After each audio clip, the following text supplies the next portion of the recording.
नमो विष्णुपादाय कृष्णपृष्ठाय भूतले श्रीमते भक्तिवेदान्त स्वामी इति नामिने। नमस्ते सरस्वती देवी गौरवाणी प्रचारिणे निर्विशेष शून्यवादी पाश्चात्यदेशतारिणे। जय श्री कृष्ण चैतन्य प्रभु नित्यानंद श्री अद्वैत गदाधर शिवासादि गौर भक्तवृंद।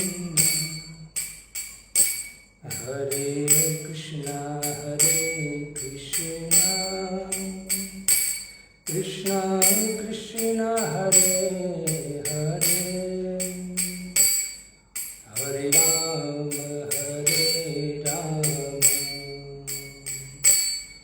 राम राम हरे हरे। हरे कृष्णा कृष्णा कृष्णा हरे हरे हरे राम राम राम हरे हरे। हरे कृष्णा कृष्णा कृष्णा हरे हरे हरे राम राम राम हरे हरे। जय प्रभुपाद जय प्रभुपाद प्रभुपाद जय प्रभुपाद। हरि बोल हरि बोल हरि बोल हरि बोल। हरिनाम संकीर्तन की जय। श्रील प्रभुपाद की जय। तप्त्वातुर्णमशेषमण्डलपति श्रेणी सदा तुच्छव भूत्वा दीनगणेश को करुणिया कोपि न कंठाश्रितो गोपी भावरसामृताब्धिलहरी कल्लोलमग्नो मुहुः। वन्दे रूप सनातनो रघुयुगो श्रीजीव गोपालको। हरे कृष्णा। तो हम नरोत्तम दास ठाकुर के द्वारा जो लिखित ग्रंथ है जिसमें भगवान श्री कृष्ण और श्रीमती राधा रानी की दिव्य रसमय प्रेम की चर्चा हुई है। नरोत्तम दास ठाकुर 3 या 4 प्यार से हमारे गुरु शिष्य परंपरा के जो आचार्य हैं जिसका नाम है रूप गोस्वामी पाद, जिनके द्वारा ये संस्था है, जो गुरु शिष्य परंपरा जिसको कहते हैं रूपानुग, वो चल रही है। रूप गोस्वामी के अनुगत्य में चलते हुए इस संस्था ऐसी भक्ति वेदांत स्वामी श्री प्रभुपाद जी तक आई, और वही श्री प्रभुपाद जी ने वही सिद्धांत को लेकर, वही भाव को लेकर जो रूप गोस्वामी और सनातन गोस्वामी पाद का था, उनको लेकर ये पूरे विश्व में कृष्ण भावनामृत इस्कॉन की स्थापना की। तो रूप गोस्वामी को याद कर कर रूप गोस्वामी ने हमको क्या प्रदान किया है, क्या दिया है मानव समाज के लिए और भगवान को प्रसन्न करने के लिए, उनका वर्णन नरोत्तम दास ठाकुर कर रहे हैं। तो आज के प्यार में भी वो रूप गोस्वामी और सनातन गोस्वामी पाद दोनों को याद कर रहे हैं। जब भी गौड़ीय वैष्णव सुबह या कोई भी समय पर जब साधना करता है, चाहे वो गीता पढ़े, भागवतम पढ़े, हरिनाम का जप करे या अन्य प्रकार कोई भी कार्य करे, तो उनको शुरुआत ईश्वर गोस्वामी को याद कर कर करना चाहिए। तो निश्चित उनकी कृपा प्राप्त होगी, और जो भक्ति के तत्व है, भगवान ग्रंथ में क्या कहना चाहता है, हमारे आचार्यों का क्या भाव है, वो समझ में आएगा जब हम गुरु शिष्य परंपरा का आशीर्वाद लेकर कोई कार्य शुरुआत करते हैं। तो आइए हम उस प्यार जो नरोत्तम दास ठाकुर गाते हैं उसको गाकर उनकी व्याख्या करने का प्रयत्न करें। युगल किशोर प्रेम लक्षवान जैनो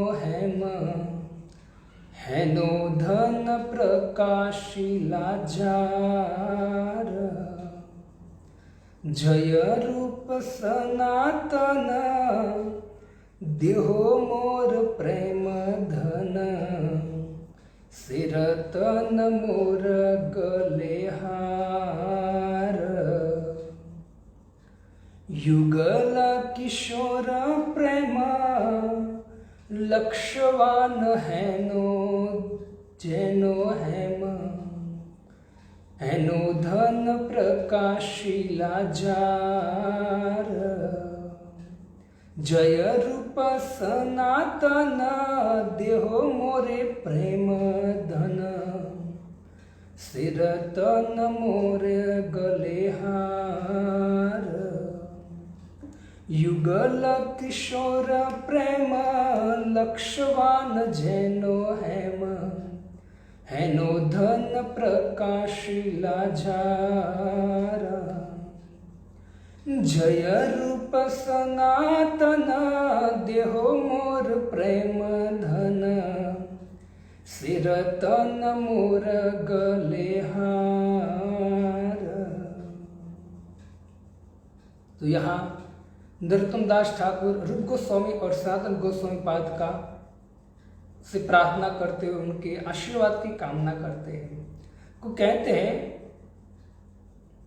मतलब पिछले जो प्यार में बात हुई वो हुई थी कि रूप गोस्वामी और सनातन गोस्वामी के द्वारा जो ग्रंथ लिखे थे वो ग्रंथ युगल मधुर रसाशय, युगल मतलब राधा और कृष्ण दोनों की जो लीला है, प्रेममय लीला, उसका रस का आस्वादन कैसे करें और उसका रस आस्वादन कैसा है, उनकी चर्चा रूप गोस्वामी और सनातन गोस्वामी पाद ने अपने सुंदर ग्रंथों में प्रस्तुत किया है।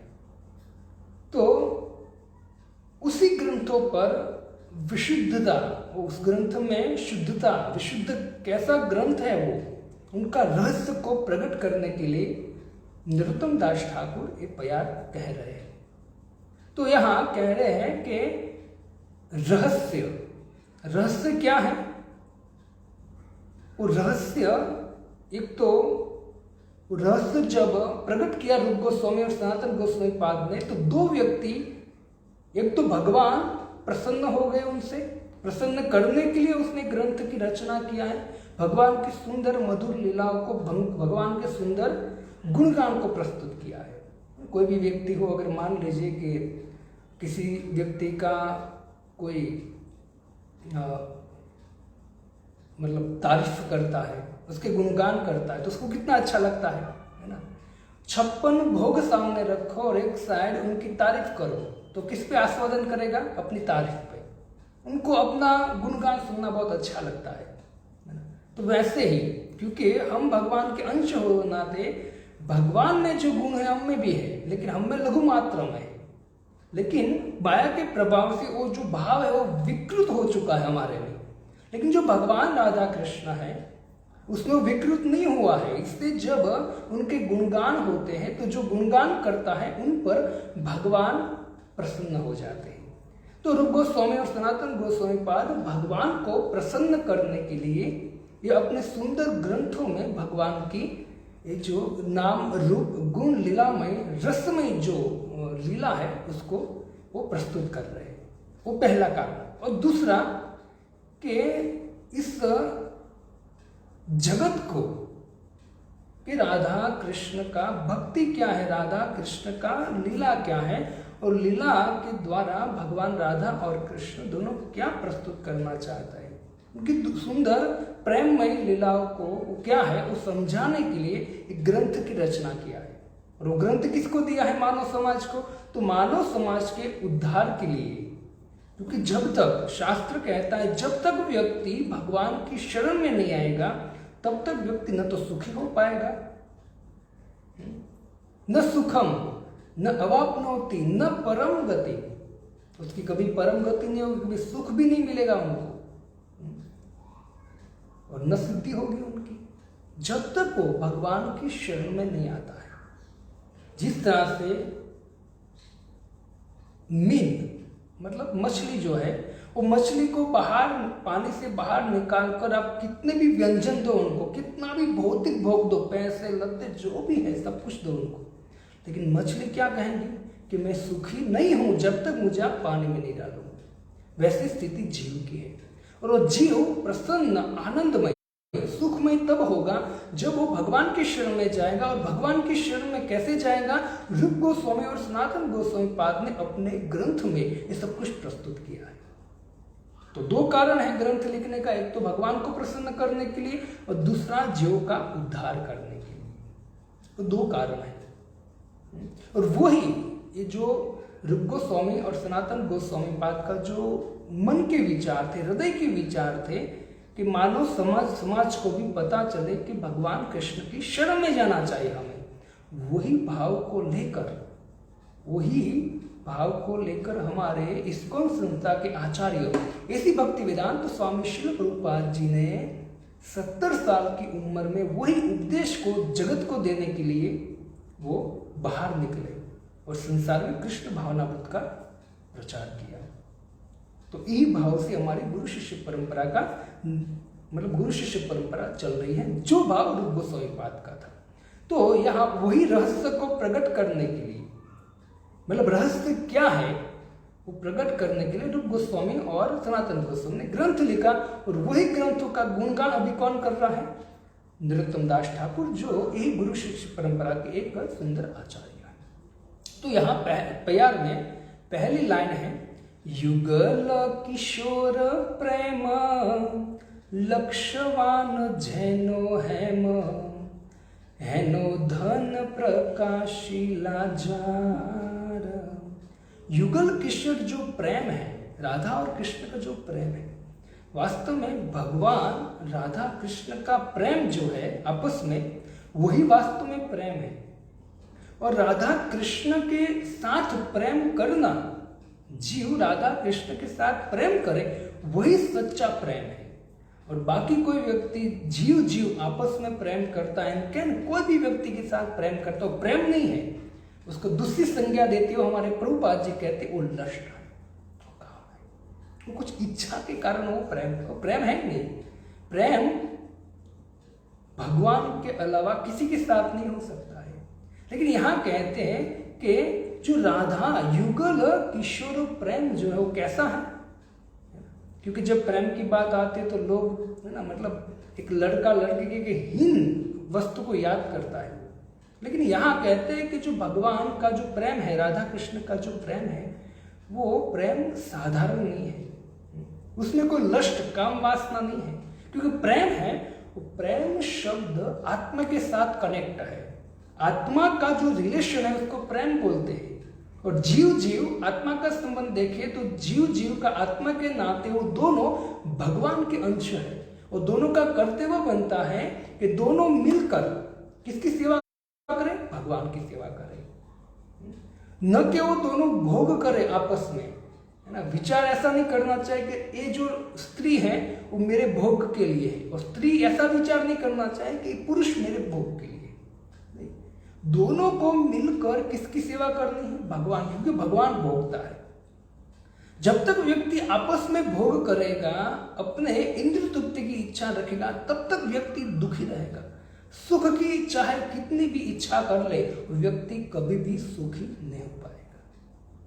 इसलिए कहते हैं कि जो भगवान राधा और कृष्ण का प्रेम है वो दिव्य प्रेम है, उसको समझना बहुत जरूरी है।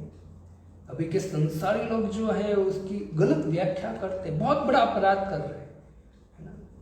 भले वो व्याख्या कर कर मूर्ख लोग उसकी मूर्ख लोग हंसते हैं, उसको अच्छा लगता है। लेकिन याद रखना चाहिए, जो भी व्यक्ति इस तरह से करता है, शास्त्र को नहीं समझते हैं, आचार्य को गुरु की शरण में नहीं जाते हैं, भगवान को नहीं समझते और फिर भी राधा कृष्ण का जो लीला है उसका गलत ढंग से वर्णन करते हैं, तो निश्चित अपराध है।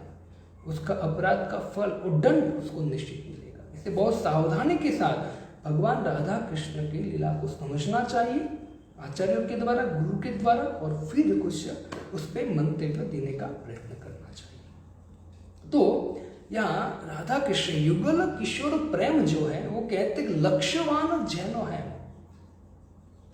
वो कैसा प्रेम है? उसमें लेश मात्र भी विषय वासना नहीं है। वो कैसा प्रेम है? तो कहते लक्ष्यवान जैनो है मतलब सोना। यहां कहते हैं कि जिस तरह से सोने को गर्म करते हैं, अग्नि में डालते हैं, तो सोना की अंदर जो अशुद्धता है वो दूर हो जाती है और सोना विशुद्ध हो जाता है, शुद्ध हो जाता है एकदम। अशुद्धता दूर होती है और सोना विशुद्ध हो जाता है। किसके द्वारा? अग्नि में डालने के द्वारा सोने को। तो यहाँ हमारे नरोत्तम दास ठाकुर कहते कि राधा कृष्ण का जो प्रेम वो कैसा है? लक्ष्यवान जैनो है। एक बार अगर अग्नि में सोने को डालते हैं और फिर बाहर निकालते हैं तो सोना शुद्ध हो जाता है। लेकिन ऐसे ही लाखों बार अग्नि में जलाया हुआ जो सोना है वो सोचिए कितना विशुद्ध हो जाएगा, कितना शुद्ध हो जाएगा। ऐसा प्रेम राधा और कृष्ण का है। कोई लेश मात्र भी उसमें विषय वासना नहीं है ना। इसे ऐसे दग्ध सोने से, ऐसा दग्ध सोना जैसे विशुद्ध हो जाता है, वैसा राधा और कृष्ण का प्रेम है। और आगे कहते हैं कि इसमें राधा कृष्ण का प्रेम या गोपी का प्रेम, उसमें लेश मात्र भी विषय वासना नहीं है। वो कहते हैं कि गोपी का जो प्रेम है और राधा का प्रेम कृष्ण प्रत्यय है, वो प्रेम कैसा है? तो कहते हैं उसमें लेश मात्र भी आत्मवासना नहीं है। खुद के सुख की कोई कामना नहीं है उसमें। किसमें? राधा और गोपियों में। उसको एक ही इच्छा है कि भगवान की प्रसन्नता के लिए हम कार्य करें। इसे कहते हैं कि यही बात रूप गोस्वामी और सनातन गोस्वामी ने इस ग्रंथ में लिखा है। उनके ग्रंथ में लिखा, जो व्यक्ति श्रवण पठन करेगा वो व्यक्ति भी इसी भाव को प्राप्त होगा, है ना। शुद्ध, उनको भी शुद्ध बना देगा। अगर ये भाव को अगर कोई श्रवण करेगा, कोई व्यक्ति पठन करेगा तो निश्चित शुद्ध बना देगा। क्योंकि जो भगवान की लीला है वो भागवतम में लिखा है। स्वयं भगवान ने ब्रह्मा जी को ज्ञान दिया है। ब्रह्मा जी ने उसी 4 वेदों का सार है वो भागवतम के रूप में वेद व्यास जी ने रखा है। और उसमें लिखे तैनई वांगमयी मूर्ति प्रत्यक्ष वर्तते हरे श्रवण पठन पाप मोचित। अगर वो व्यक्ति श्रवण पठन करता है तो उसके समस्त पाप नष्ट हो जाएगा, व्यक्ति शुद्ध हो जाएगा। तो वही बात अभी रूप गोस्वामी पाद यहां लेकर आए हैं। इससे जो सोना है उस सोने को अग्नि में जब दग्ध किया जाता है और सोना शुद्ध हो जाता है, वैसे ही राधा और कृष्ण का जो प्रेम है वो एकदम विशुद्ध है ना। ये चाणक्य पंडित कहते हैं कि धनंजय हाट के परीक्षा, धनंजय हाट के मतलब सोने की परीक्षा कब होती है? जब उसको अग्नि में डालोगे, वो कितना सोना है और कितना पित्तल है वो पता चलेगा। धनंजय हाट के परीक्षा महारणे शस्त्र भृतम परीक्षा, कितना वीर है वो तो तब पता चलेगा जब वो व्यक्ति संग्राम में जाएगा, है ना, युद्ध लड़ने के लिए जाएगा। बाकी तो व्यक्ति बंदूक रखता है और बहुत बड़ा छुरा रखता है और सबको कहता है मेरे पास है, दिखाता रहता है। लेकिन उनकी परीक्षा कब होती है? तो चाणक्य पंडित कहते हैं कि महारणे शस्त्र भृतम परीक्षा, वो तो जब युद्ध में जाएगा तब पता चलेगा कि कितना तो वीर है। जिस तरह से सोने की परीक्षा जो है, वो सोने की परीक्षा कब होती है? जब उसको अग्नि में डालेंगे। वैसे ही जो कोई व्यक्ति बड़ा योद्धा अपने आप को मानता है, बड़ा वीर मानता है, उसकी परीक्षा कब होगी? महारणे शस्त्र भृतम परीक्षा, वो जब युद्ध में जाएगा। और आपत्ति काले गृहिणी परीक्षा, है ना। बाकी तो जो स्त्रियां होती है, माता जी होती है, वो तो सज धजने में तो बहुत एक्सपर्ट होती है, लेकिन उसकी परीक्षा कब होती है? जब कुछ घर में नहीं है फिर भी मेहमान आता है, अतिथि आता है और उसका सम्मान कैसे करती है, वो परीक्षा होती है तब उनकी। तो इसी तरह से जैसे नरसिंह मेहता है या अनेक ऐसे भक्त है जिसके घर में कुछ नहीं रहता था, लेकिन फिर भी वो वैष्णव को घर में लेकर आते थे और जो भी है वो उनको देते थे। तब उनकी पत्नियां जो थी, मतलब नरसिंह मेहता की पत्नी थी या दूसरे भी भक्त है उसकी जो धर्म पत्नी थी, उसने उस समय को अच्छी तरह से मेंटेन किया है। तो यहाँ चाणक्य पंडित वही कहते कि धनंजय हाट के परीक्षा, और आखिर में कहते हैं कि विद्यावता भागवते परीक्षा। कोई व्यक्ति कितना ज्ञानी है वो ज्ञानी कब पता चलेगा? जब वो भागवतम बोलेगा तब पता चलेगा कि कितना ज्ञानी है वो व्यक्ति। बाकी तो अपने हिसाब से जो ज्ञान मानने वाले, मन से जो भी इच्छा हो वो उसको ज्ञान मानकर बोलने वाले तो बहुत है और अपने आप को ज्ञानी मानने वाले हैं। लेकिन जो व्यक्ति भागवतम बोलता है ना, वास्तव में तब उनकी परीक्षा होती है कि क्योंकि वास्तविक विद्या क्या है? वास्तविक विद्या भागवतम है जी। जो भी आपको ज्ञान चाहिए वो ज्ञान कहां से मिल गया? श्रीमद् भागवतम से। चाहे राजकार्य हो, सामाजिक हो, कोई भी ज्ञान प्राप्त करना तो भागवतम प्रदान करेगा। और वो भागवतम का कंक्लूशन है, मतलब वो पूर्ण ज्ञान आपको प्रदान करेगा कि ये जो ज्ञान है उनके द्वारा हमको करना क्या है, वो भी कंक्लूशन देगा भागवतम। तो यहाँ इस तरह से कहते हैं कि लाखों बार सोने को दग्ध किया जाता है, तपाया जाता है, और फिर जब सोना शुद्ध, मतलब वो विशुद्ध से भी विशुद्ध हो जाता है, वैसा प्रेम किसका है? भगवान राधा और कृष्ण का प्रेम। युगल किशोर प्रेम लक्ष्यवान है नो जयम।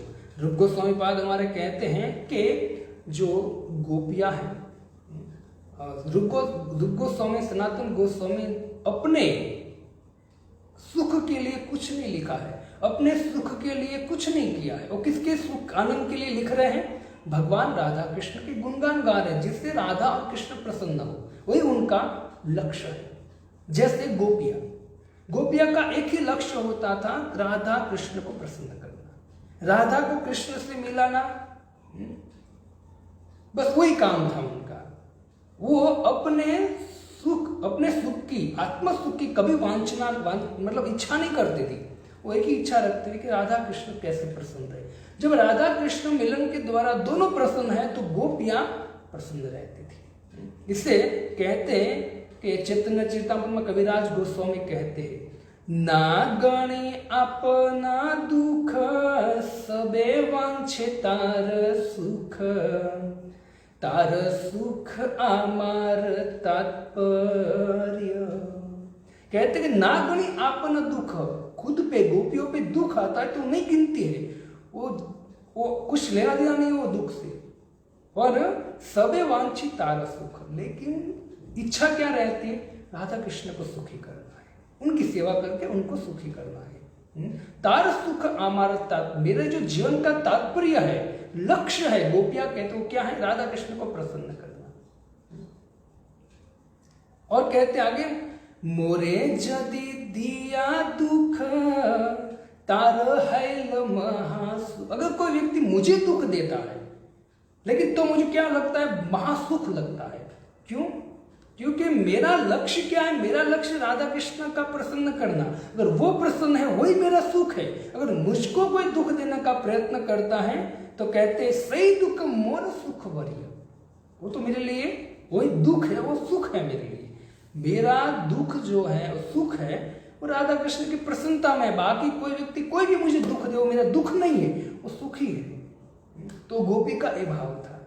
तो हमारे रूप गोस्वामी पाद और सनातन गोस्वामी पाद यही कहते हैं, हम जो भी लिख रहे हैं और जो भी निरूपण कर रहे हैं और जो भी कार्य भक्ति के लिए कर रहे हैं, एक ही हमारा उद्देश्य है, भगवान को प्रसन्न करना। अभी कलयुग के हिसाब से इतनी बुद्धि भ्रष्ट हो चुके, लोग भगवान की, देवी देवता की पूजा करते। क्यों?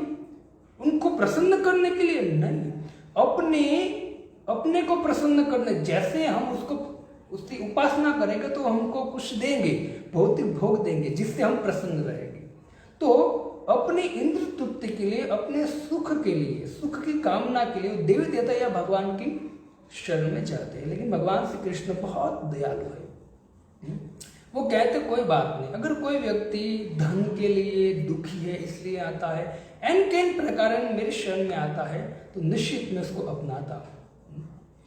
हमको देखो, देवी देवता के पास भोग की कामना करके जाना मतलब हमारे कर्म बंधन को बढ़ाना और हम निश्चित बंधन में फंसेंगे।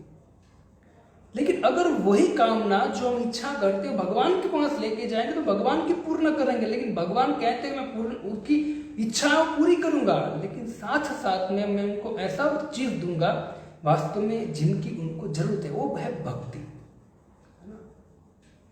काम सर्व काम वा मोक्ष काम उदार तीव्रेण भक्ति योगेन यजंती पुरुष परम। वो पुरुष परम पुरुष हैं, उनके पास कोई व्यक्ति जाता है तो समस्त इच्छा पूर्ण करने वाले हैं, जो सब कुछ उनका है। देवी देवता भी भगवान से ही लेकर जीव को प्रदान करते हैं। अल्टीमेटली भगवान के पास से आता है, भगवान सब कुछ प्रदान करने वाले हैं। तो डायरेक्ट हमको भगवान के पास जाना चाहिए, अपनी इच्छा नहीं रखनी चाहिए। लेकिन प्राय लोग धर्म को साइड में कर कर अपने इंद्र तृप्ति में लगे हैं। भगवत गीता भागवतम की साधुओं की बात आती है, भक्तों की बात आती है, तो व्यक्ति को कोई इंटरेस्ट नहीं है, कोई इंटरेस्ट नहीं है। और वो कहते कि नहीं, ये सब मतलब कुछ गलत चीज देख लेते हैं, कोई व्यक्ति से गलत आचरण हो जाता है, कोई साधु से, कोई संत से गलत आचरण हो गया तो उनको ही मन में रखकर वो सबको एक ही दृष्टि से देखता है। अरे भाई कोई बात नहीं, कलयुग का प्रभाव ऐसा होता है, लेकिन तू अपने लक्ष्य के ऊपर ध्यान रख, मुझे क्या करना है, उसके ऊपर ध्यान देकर हमको सत्य जानने का प्रयत्न करना चाहिए, है ना। हम जीवन की अनेक बातों को जानने का प्रयत्न कर रहे हैं, लेकिन याद रखना चाहिए, हमें एक बात को समझने का प्रयत्न करना चाहिए, इच्छा करनी चाहिए कि भगवान ने भगवत गीता में क्या कहा है, भगवान ने श्रीमद् भागवतम में क्या कहा है। जब ये यथा तो ब्रह्म जिज्ञासा होगी ना, समझो भगवान की विशेष कृपा है। इससे भगवत गीता को पढ़ना चाहिए, बहुत सुंदर ग्रंथ है। इसमें भगवान ने ऐसा ज्ञान दिया है कि व्यक्ति को कहीं जाने की जरूरत नहीं है और जीवन की पूर्णता है वो भगवत गीता से वो प्राप्त कर सकता है।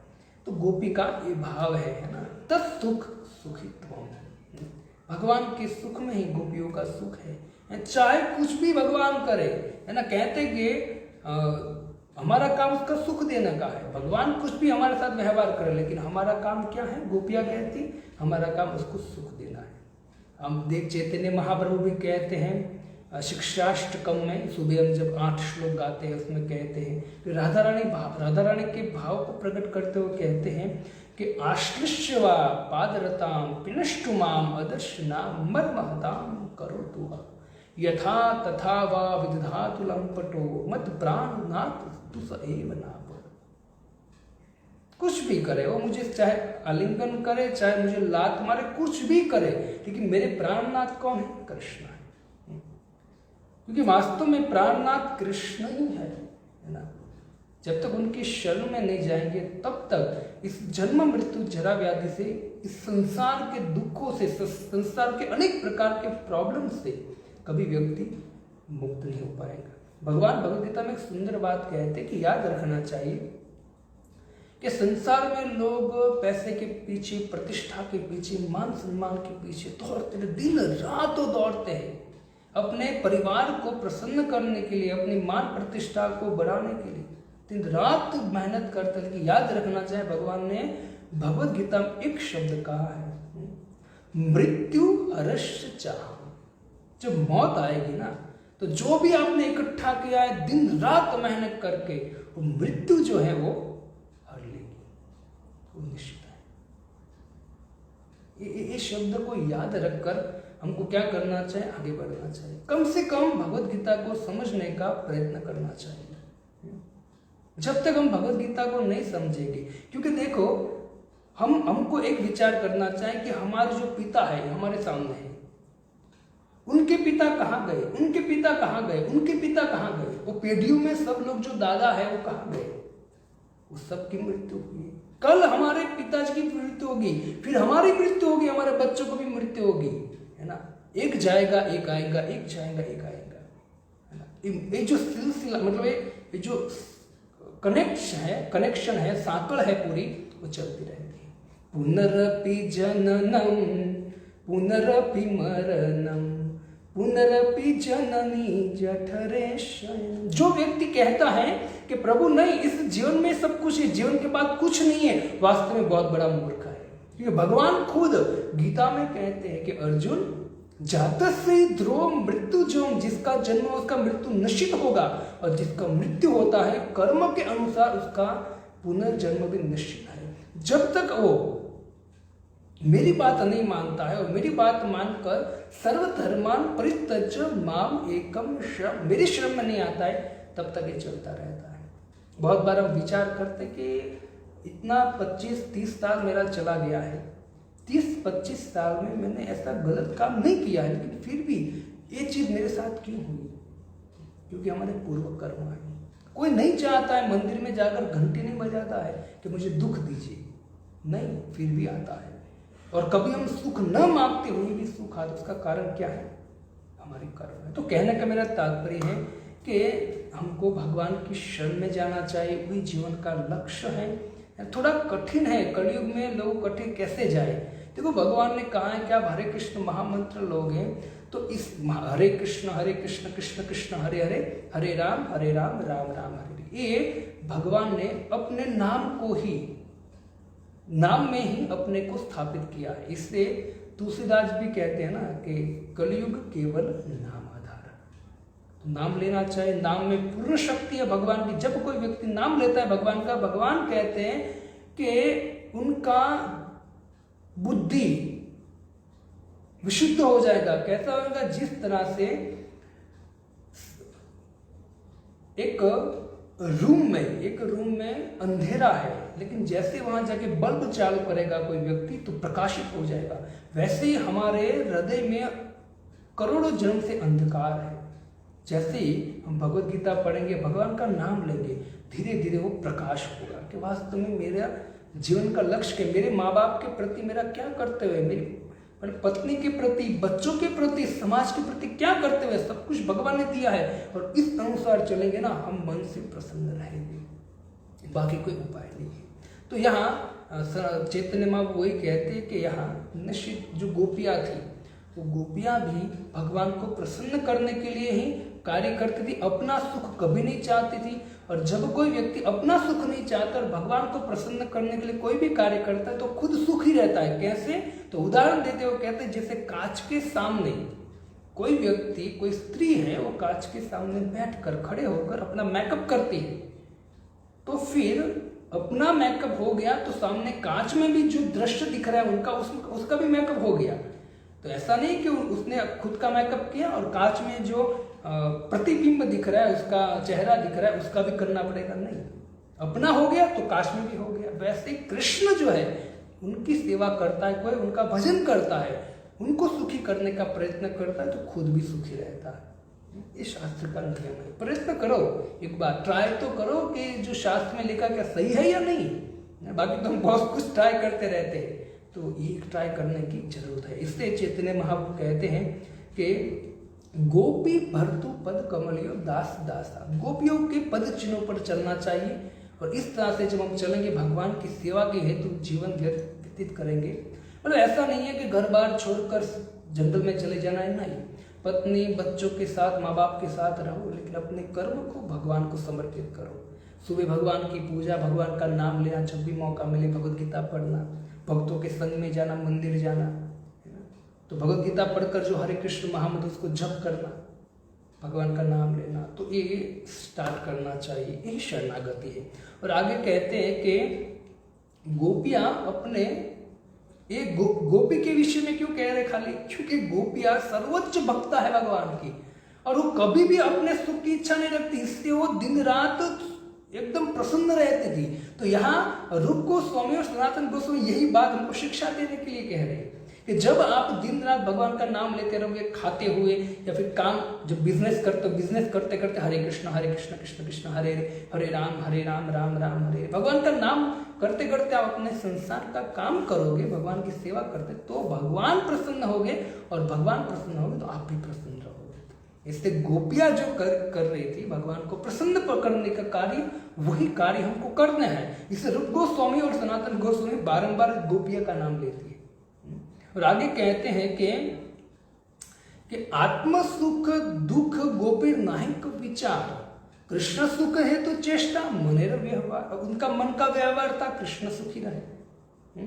कृष्ण बिना आर सब करी परित्याग, भगवान के बिना सब कुछ उसने त्याग कर दिया ना। भागवतम पढ़ोगे तो भगवान श्री कृष्ण जब गोपियों को बुलाते हैं रास के लिए, तो तुरंत आप गोपी गीत में देखें तो कहते हैं कि पति सुतान्वया भातृबांधवा गति विलंघ्यते अच्युतागता।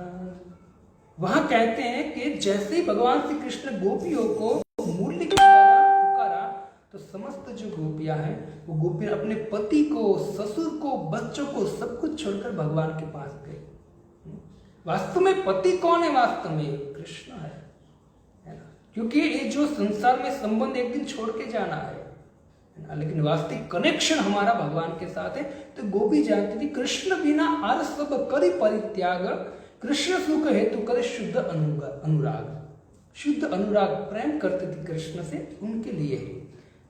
इससे कहते कि जब मथुरा भगवान श्री कृष्ण गए, तब मथुरा गए, वास्तव में सुखदेव गोस्वामी बात कहते हैं कि जब मथुरा गए भगवान श्री कृष्ण, तब गोपियां वास्तव अपने प्राण को छोड़ देने वाली थी, इतना प्रेम करती थी भगवान से। जब भगवान अलग हो गए, बहुत बार ऐसा होता है कि घर का कोई व्यक्ति मर जाता है ना, तो भौतिक आसक्ति के कारण व्यक्ति का हाल बुरा हो जाता है, उसको भी हॉस्पिटल ले जाना पड़ता है। सोच, ये भौतिक कंडीशन है, जो आसक्ति हमको कर्म बंधन में दुख देगी, फिर भी हम उसमें पड़े हैं।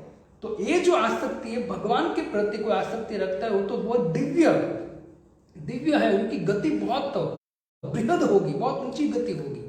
तो गोपियां जब भगवान श्री कृष्ण कह के गए थे, गोपियां अब रोइए मत, मैं आया सी, मैं आऊंगा, मैं वापस आऊंगा, एक शब्द कहकर चले गए थे भगवान।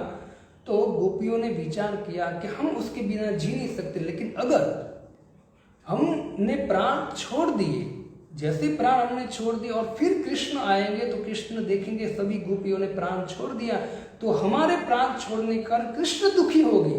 ये नहीं होना चाहिए, कृष्ण दुखी हो ऐसा हमको कोई कार्य नहीं करना चाहिए।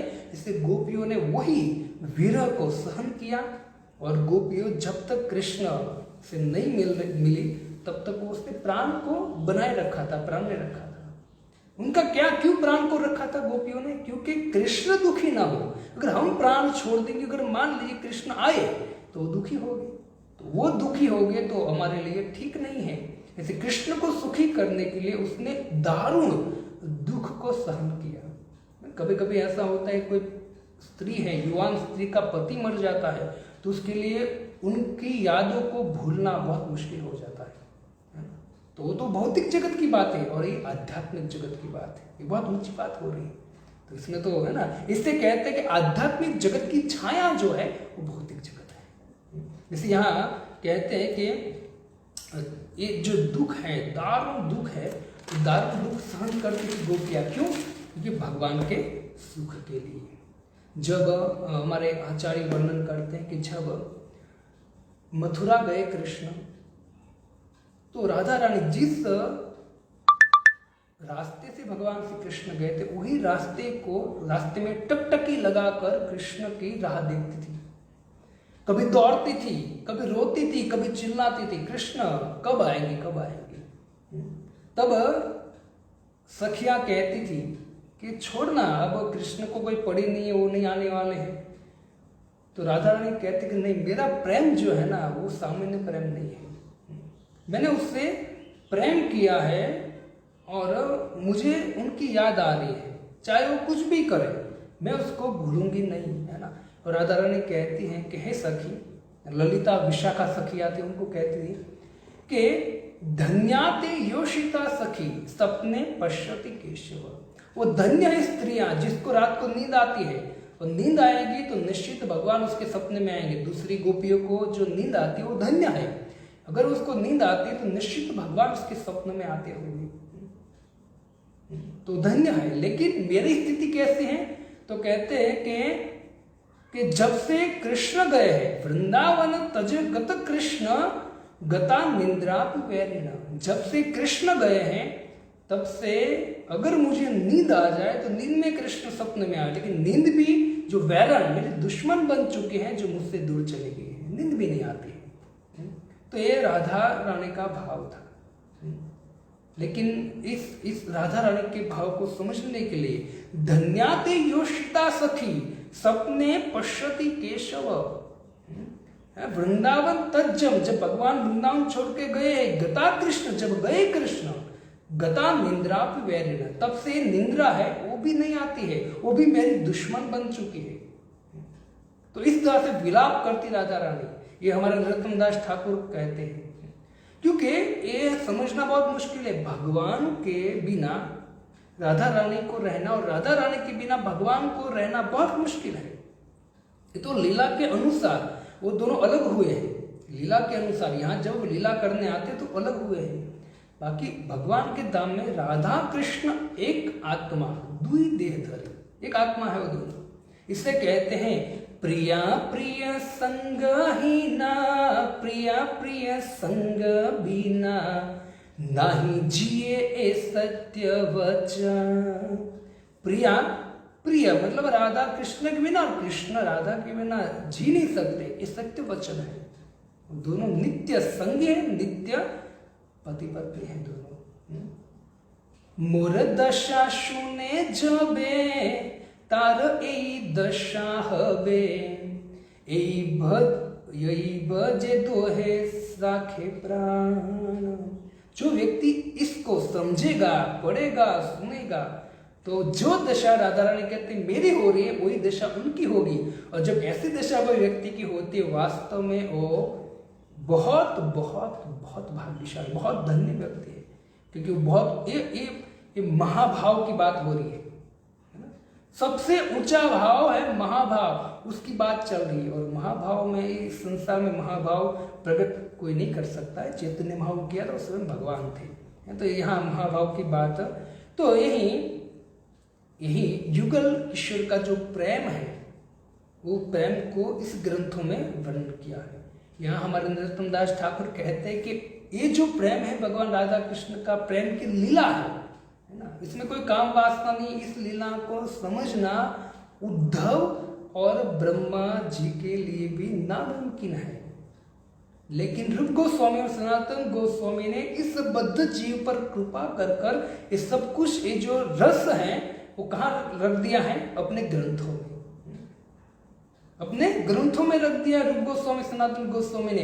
वही ग्रंथ को, वही भाव को लेकर हमारे इसी भक्ति वेदांत स्वामी शिव रूपा जी ने पूरे संसार को प्रदान किया है। धन्य है हम, है ना। इससे ये अवसर, हमारे गुजराती में तो कहते कि आ अवसरियो चूकी गया तो खाशो जमना मार, ना। ये अवसर अगर चुक गया तो यमलोक जाना पड़ेगा। ये अवसर बहुत अच्छा है, मनुष्य देह मिला है और मनुष्य देह में भी भगवत गीता भागवतम समझने का एक अवसर मिला है। खाना पीना, मैथुन करके पुत्र उत्पन्न करना, सब कुछ सब कर रहे हैं, पशु पक्षी भी कर रही है, उसमें कोई नया नहीं है। नया वो है जब हम अपने स्वर्ग को जानने का प्रयत्न करेंगे। हम कौन है? हम कृष्ण के दास हैं। और इस लेवल से हम जब जीवन का कार्य करेंगे ना, तब हमारा जीवन सार्थक होगा। तो यही बात हमारे रूप गोस्वामी पाद ने हमारे इस अपने ग्रंथ में उसने रख दिया है। तो रूप गोस्वामी पाद और सनातन गोस्वामी पाद की चर्चा नरोत्तम दास ठाकुर करें। और आगे कहते, कविराज गोस्वामी बहुत सुंदर इसकी व्याख्या करते हो, कहते हैं कि राधा कृष्ण लीला एई अति गुढ़तर, दासवासलादि भावेर नाहय गोचर। ये भगवान राधा कृष्ण की जो लीला है वो 5 भाव आते हैं। एक तो दास्य, सख्य और वात्सल्य और शांत रस। ये 4 रस है, शांत, सख्य, दास्य और वात्सल्य। ये चारों भाव से, मतलब दास्य वात्सल्य आदि भावे ना है गोचर। अगर कोई व्यक्ति दास्य भाव से भगवान का भजन कर रहा है, कोई वात्सल्य भाव से भगवान का भजन कर रहा है, कोई व्यक्ति सख्य भाव से भगवान का भजन कर रहा है, लेकिन जो ये लीला है भगवान की दिव्य लीला, वो लीला इस चारों से अगोचर, उससे समझ नहीं पाएंगे।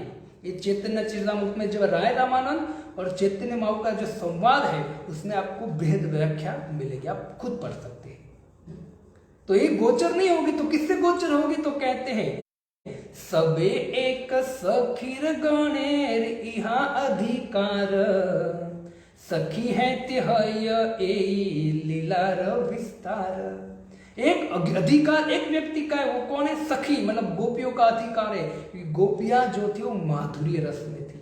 जब वो माधुर्य रस, मतलब पराकाष्ठा है वो माधुर्य रस, इसलिए सुखदेव गोस्वामी पाद ने ये जो भागवतम है उसमें किस रस का प्रदान किया है? माधुर्य रस को। इसे कहते हैं कि ये जो माधुर्य भगवत्ता सार, व्रजे कैले परचार, यहाँ कैले व्यासेर नंदन। ब्रज में जो माधुर्य भाव का प्रचार हुआ है, उस माधुर्य भाव को श्रीमद् भागवत में 10वें स्कंद में व्यास के पुत्र सुखदेव गोस्वामी ने रखा है। ये माधुर्य सार है। तो ये कविराज गोस्वामी कहते कि नहीं हो सकता है। गोपी भर्तु पद कमल दास दासानुदास, हम चैतन्य महाप्रभु है ना। और यहाँ सुंदर कहते हैं कि ये जो मंजिरिया और किंकरिया, मतलब राधा रानी के नीचे होती है उसको मंजिरिया बोलते हैं, उसके नीचे किंकरिया होती है। वो जो सखिया है वो सखिया इस पराकाष्ठा, विशुद्ध पराकाष्ठा में है ये। और कहते हैं कि सखियों में डायरेक्ट जो सखिया है, गोपिया है, वो डायरेक्ट कृष्ण को मिलने की इच्छा कभी नहीं करती है। सखिया है, गोपिया कभी कृष्ण को डायरेक्ट मिलने की इच्छा नहीं करते। उनका सुख किसमें है? राधा को कृष्ण से मिलाना, वही उनका सुख है। वो कभी डायरेक्ट कृष्ण से मिलने की चेष्टा नहीं करती। लेकिन जो राधा रानी है वो गोपियों को, गोपिया का सेवा देखकर इतनी प्रसन्न हो जाती है, तो राधा रानी विचार करती है कि नहीं कोई बात, एक काम करते, इस गोपियों को मैं कृष्ण से मिलाती हूँ डायरेक्ट। राधा रानी का ये भाव है और सखियों का ये भाव है ना, मतलब सबको मिलकर, सबका मिलकर एक ही भाव है, कृष्ण को प्रसन्न करना। चैतन्य चेतामृत में तो कहा है कि जब कृष्ण को प्रसन्न देखती गोपियां तो खुद प्रसन्न हो जाती, और जब कृष्ण गोपियों को देखते और देखते अरे गोपियां कितनी प्रसन्न है, तो कृष्ण प्रसन्न हो जाते। तो ऐसे क्या होती? हुड़ाहुड़ी होती। कृष्ण को देख के गोपियां प्रसन्न, गोपियों को देख के कृष्ण प्रसन्न, ऐसे हुड़ाहुड़ी। मतलब चैतन्य चरितामृत में पूरा वर्णन है सुंदर, और आदि ग्रंथों में भी है। यहाँ कविराज गोस्वामी कहते हैं सखीर स्वभाव एक एकथ्य कथन, कृष्ण सह निज लीलाए नाही सखीर जन। वो कृष्ण के साथ डायरेक्ट लीला करना नहीं चाहते, लेकिन कृष्ण सह राधिकार लीला जो कराए, लेकिन राधा के साथ जो कृष्ण का मिलन है वो कराती है। निज के लिए हेते तारे कोटि सुख पाए, वो करोड़ों करोड़ों गुना सुख पाती है राधा और कृष्ण का मिलन कराना। लेकिन राधा रानी उल्टा है। इसे यहाँ कहते हैं कि सेवानिष्ठा, सेवा रत प्राण और सेवा रस, ये तीन है। सेवा निष्ठा, सेवागत प्राण और सेवा रस, ये तीन मंजूरियों की यह भाव साधना की गौड़ीय वैष्णव की साध्य वस्तु है। मतलब सेवा भगवान की, एन कैन प्रकार भगवान की सेवा कर। माया का बहुत प्रभाव है। माया भगवान के पास जाने के लिए माया आपको परमिशन देगी नहीं, आपके पीछे पड़ेगी। लेकिन हमको भक्तों के संग के द्वारा, भक्तों की कृपा के द्वारा हमको आगे बढ़ना है। इससे कोई अड़चन आए उसके सामने ही देखना, हमारा लक्ष्य होना चाहिए भगवान का भजन करना। ये जो मंजरियों का, सखियों का जो भाव है ना, वही भाव रूप गोस्वामी और सनातन गोस्वामी का है। और वही भाव ने उसको किस में रख दिया है, तो कहते ग्रंथों में रख दिया है, रूप गोस्वामी और सनातन गोस्वामी। इसे कहते नरोत्तम दास ठाकुर कहते, जय रूप सनातन देहो मोरे प्रेम धन, सिरतन मोरे गले हार। जय रूप सनातन देहो मोरे प्रेम धन। इससे जय जयकार करते हैं रूप और सनातन और कहते हैं कि आप मुझे प्रेम धन दीजिए। कौन सा प्रेम धन? जो आपने वर्णन किया है अपने ग्रंथों में, वो प्रेम धन दीजिए। से रतन मोरे गले हार, वो जो प्रेम धन है उसको मैं हार बनाकर अपने गले में पहनना चाहता हूँ। क्योंकि वास्तव में जो कृष्ण, राधा कृष्ण का जो प्रेम है ना, पंचम पुरुषार्थ, धर्म अर्थ काम मोक्ष, ये चार पुरुषार्थ से भी ऊपर है पंचम पुरुषार्थ कृष्ण प्रेम। और वहां तक जीव को पहुंचना है। जब तक जीव नहीं पहुंचता है तब तक इस संसार में भटकता रहता है, दुख चिंता उपाधि से ग्रस्त रहता है।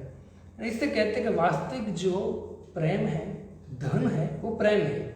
वास्तविक धन क्या है हमारा? कृष्ण, कृष्ण के साथ प्रेम करना है ना। दरिद्रता का नाश होता है जब कोई व्यक्ति भगवान से प्रेम करता है, दरिद्र का नाश। दरिद्रता क्या है? संसारी धन न होना दरिद्रता नहीं है। जो व्यक्ति भगवान की भक्ति के हीन है, भगवान की भक्ति जिसमें नहीं है, वास्तव में वो व्यक्ति दरिद्र है। यहाँ रूप सनातन कहते हैं, है ना। इससे कहते हैं कि जो व्यक्ति इस ग्रंथों को पढ़ता है उसको वास्तविक धन की प्राप्ति होती है। और दूसरा कहते हैं कि आनुषंगिक रूप से, अचानक ही, वो तो मतलब ये प्रेम जो मिलना वो तो बहुत बड़ी बात है, लेकिन वो जो प्रेम के इच्छा करके जो व्यक्ति पढ़ता है, सुनता है और प्रेम की इच्छा से आगे बढ़ता है, तो उनका जो दुख है, क्लेश है, पाप है, वो सब कुछ तो एकदम तुरंत नष्ट हो जाते हैं उससे। इसे कहते पंचम पुरुषार्थ सही प्रेम महाधन, कृष्ण ने माधुर्य रस कराय आस्वाद। जो व्यक्ति माधुर्य रस का आस्वादन करता है उसको पंचम पुरुषार्थ प्राप्त होता है, कृष्ण प्रेम। तो माधुर्य भाव तक पहुंचने का हमको भक्तों को प्रयत्न करना चाहिए, है ना। इसलिए जब कोई व्यक्ति ऐसे ही राधा कृष्ण के दिव्य ग्रंथों का आस्वादन करेगा, पढ़ेगा, सुनेगा, भक्तों का संग करेगा, वैसे देखा जाए तो हमारे प्रभुपाद जी ने वही ग्रंथों को सिंपल बनाकर, सिंपल शब्दों में प्रस्तुत किया है। जो भी आप इस्कॉन में जो भी ग्रंथ देखते हो प्रभुपाद जी के, उसको पढ़ना चाहिए। धीरे धीरे उस लेवल पर हम आ जाएंगे, है ना। वैसे ऊंची बात भी प्रभुपाद जी ने लिखा है, तो ऊंची बात भी है, लेकिन शुरुआत में हम छोटी छोटी बुक्स पढ़ेंगे तो निश्चित, है ना। इसलिए रूप गोस्वामी और सनातन गोस्वामी से यही प्रेम धन की भिक्षा मांगते हुए नरोत्तम दास ठाकुर रूप गोस्वामी पाद के चरण कमल में प्रार्थना करते हैं। हमको भी रूप गोस्वामी और सनातन गोस्वामी जो हमारे ये आचार्य हैं गुरु शिष्य परंपरा के, और वही आपको जब रूप गोस्वामी पाद का ग्रंथ थोड़ा बहुत अध्ययन करेंगे, उसका भाव जानेंगे, तो भले ज़्यादा न समझ में आए, लेकिन आपको थोड़ी बहुत झलक, मतलब है पूर्ण। प्रभुपाद जी ने वही स्थापित किया है, रूप गोस्वामी और सनातन गोस्वामी के द्वारा परंपरा में आ रहा है। लेकिन फिर भी आपको थोड़ा समझने के बाद आपको यहाँ दिखेगा कि नहीं, प्रभुपाद जी ने वही स्थापित किया है। तो ऐसे गुरु शिष्य परंपरा में हम ज्ञान प्राप्त कर रहे, बहुत भाग्यशाली है, बहुत भाग्यशाली हैं। कभी प्रभुपाद जी के ऋण को हम चुका नहीं सकते हैं। जब तक हम जीवित हैं हरे नाम हरे कृष्ण महामंत्र जपना चाहिए, हरे कृष्ण कृष्ण कृष्ण हरे हरे, हरे राम राम राम हरे हरे। समस्त शास्त्र का सार क्या है, कंक्लूशन क्या है, कहते हैं कि भगवान का नाम जपना चाहिए। उसमें तो कोई खर्चा नहीं है, उसमें तो कोई एनर्जी नहीं है ना। कोई भी खाइते शुईते यथा तथा नाम ले, खाते हुए सोते हुए या फिर आप काम करते हो, कोई भी समय पे आप हरे कृष्ण कृष्ण कृष्ण हरे हरे, हरे राम राम राम हरे हरे। जब हम भगवान का नाम लेंगे तो भगवान धीरे धीरे उसी नाम के बल से हम इस दिव्य ग्रंथ को, प्रभुपाद जी के ग्रंथ को, प्रभुपाद जी के भाव को, शास्त्र के भाव को हम समझ सकते हैं। तो यही रूप गोस्वामी और सनातन गोस्वामी से नरोत्तम दास ठाकुर प्रार्थना करते हैं। वही प्रार्थना हमारी है कि हे रूप गोस्वामी है, सनातन गोस्वामी, हमको भी आपने जो भगवान की लीलाओं का आस्वादन किया है, आपने जो प्रेम प्राप्त किया है, वैसा ही प्रेम हमको प्राप्त हो, ऐसे हम आपसे कृपा की याचना करते हैं। हरे कृष्ण कृष्ण कृष्ण हरे हरे, हरे राम राम राम हरे हरे। और फिर आगे जो भी नरोत्तम दास ठाकुर कहेंगे और फिर अगले लेक्चर में श्रवण करेंगे। हरे कृष्ण। श्रील प्रभुपाद की जय, रूप गोस्वामी सनातन गोस्वामी पाद की जय, नरोत्तम दास ठाकुर की जय।